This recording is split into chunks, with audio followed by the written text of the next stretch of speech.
टंडो गुलामली वेझो कार मुसाफ़िर कोच में टक्कर थी पियो आहे। नतीजे में ॿ ॼणा फ़ौत ऐं ॿ ज़ख़्मी थी पिया आहिनि। हादसे में जावेद टालपुर ऐं फारूक ख़ासकेली फ़ौत थी पिया। मोहम्मद आरिफ निज़ामाणी ऐं अब्दुल्ला निज़ामाणी ज़ख़्मी थी पिया। फ़ौतनि जा लाश ऐं ज़ख़्मियुनि खे इस्पताल मुंतक़िल कयो वियो। अवां खे ख़बर ॾियूं पिया टंडो गुलामली वेझो कार मुसाफ़िर कोच में टक्कर थियो आहे। नतीजे में ॿ ॼणा फ़ौत ऐं ॿ ज़ख़्मी थी पिया आहिनि। हादसे में जावेद टालपुर ऐं फारूक ख़ासकेली फ़ौत थी पिया। मोहम्मद आरिफ निज़ामाणी ऐं अब्दुल्ला निज़ामाणी ज़ख़्मी थी पिया। फ़ौतनि जा लाश ऐं ज़ख़्मियुनि खे इस्पताल मुंतक़िल कयो वियो।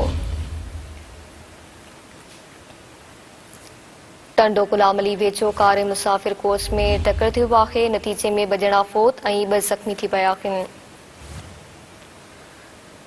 हादसे में जावेद टालपुर ऐं फारूक ख़ासकेली फ़ौत थी पिया। मोहम्मद आरिफ निज़ामाणी ऐं अब्दुल्ला निज़ामाणी ज़ख़्मी थी पिया। फ़ौतनि जा लाश ऐं ज़ख़्मियुनि खे इस्पताल मुंतक़िल कयो वियो।